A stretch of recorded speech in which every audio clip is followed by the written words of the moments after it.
Merci beaucoup d'être avec nous ce matin sur Radio J. Alors, effectivement, avec vous, Éric, on va parler de cette cellule de crise qui a été réactivée après les massacres du Hamas du 7 octobre. En quoi consiste justement cette cellule ? Alors, cette cellule de crise, elle a été organisée par l'ensemble des institutions juives de France, le CRIF, le Fonds social juif unifié, le CASIP, l'OSE, le Consistoire de France, le Consistoire de Paris et d'autres institutions qui ont réactivé donc cette ligne d'écoute qui était très active pendant la période du Covid pour lutter contre l'isolement, et donc là qui s'est réactivée au 5e jour de la guerre, le temps de l'organiser, et qui a derrière la ligne d'écoute 80 psychologues et psychiatres qui répondent aux situations les plus lourdes, les plus inquiétantes de personnes qui appellent donc à ce numéro. Alors, donc le numéro, c'est le 01 86 96 20 00. 01 86 96 20 00. Alors justement, vous êtes psychologue, Éric. Quel genre d'appel vous recevez ? Quel genre de témoignages ces derniers jours vous avez de la part de ces personnes qui sont mal ? Écoutez, on a des témoignages de gens qui sont de retour d'Israël, beaucoup, puisque nous avons aussi accompagné le retour des ressortissants français et des franco-israéliens par les avions qui ont été affrétés par la France. On a accueilli à peu près entre 2500 et 3000 personnes dans les aéroports de Roissy essentiellement et d'Orly, où nous avons été intégrés à la CUMP 93 et 94. La CUMP, c'est la cellule d'urgence médico-psychologique.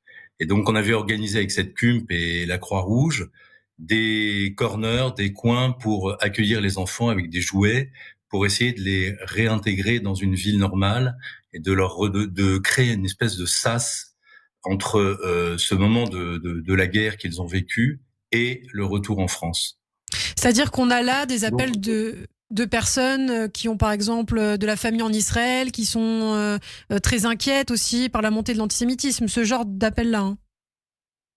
Alors, c'est plutôt des gens qui sont effectivement en lien avec des proches qui sont mobilisés à l'armée, des grands-mères qui sont à Paris et qui s'inquiètent pour leurs enfants, des enfants qui s'inquiètent pour leurs parents qui ont passé leur retraite en Israël et qui sont bloqués là-bas ou qui ne souhaitent pas rentrer, des petits frères, des petites sœurs qui s'inquiètent pour leurs grands frères, grandes sœurs qui sont mobilisés à l'armée.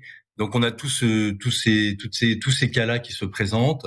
Bien sûr, des Français juifs qui sont en situation de stress, de questionnement par rapport à la situation, qui ne supportent pas, comme nous tous, c'est les massacres du 7 octobre et qui sont très inquiets pour l'avenir. Et c'est important. Alors, oui, on n'a pas trop d'appels concernant des faits d'antisémitisme. Voilà, donc pour l'instant, ce n'est pas du tout le sujet sur cette ligne d'écoute. Alors, ce qui est important de dire aussi, et c'est ce qu'on a pu lire notamment dans les colonnes d'ActuJ, c'est qu'en cas de besoin, certaines personnes peuvent être reçues aussi physiquement dans les locaux de l'OSE, hein, c'est ça ? Absolument.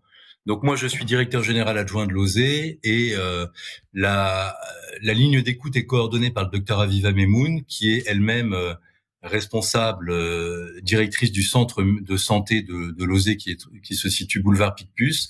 Et on a ouvert des consultations spécifiques, des heures de consultation spécifiques, avec un accueil par un psychiatre. Il y a plusieurs psychiatres qui se relayent et qui peuvent accueillir les situations qui nous semblent les plus en risque et les plus en demande de consultation psychiatrique.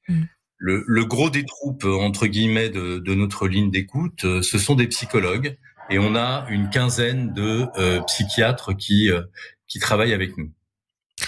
Alors 80 psychologues, 80 professionnels psychologues et ou psychiatres, donc une ligne d'écoute 01 86 96 20 00. Et je crois que quand on appelle, on doit d'abord répondre à quelques questions, hein, c'est ça, très rapidement, Éric. Voilà, c'est ça. Donc pour être le plus efficace possible, on a pris en une plateforme qui est une plateforme virtuelle et qui fait un premier tri des appels. C'est-à-dire qu'on demande l'âge, le motif de l'appel, et comme ça, on peut réorienter tout de suite la demande. Merci beaucoup. Et donc, il y a un rappel. Merci beaucoup Éric Gozlan. On rappelle le numéro de cette ligne si vous ressentez cette envie justement de parler, de vous confier. C'est le 01 86 96 20 00. Merci beaucoup Éric et à très bientôt sur Radio J.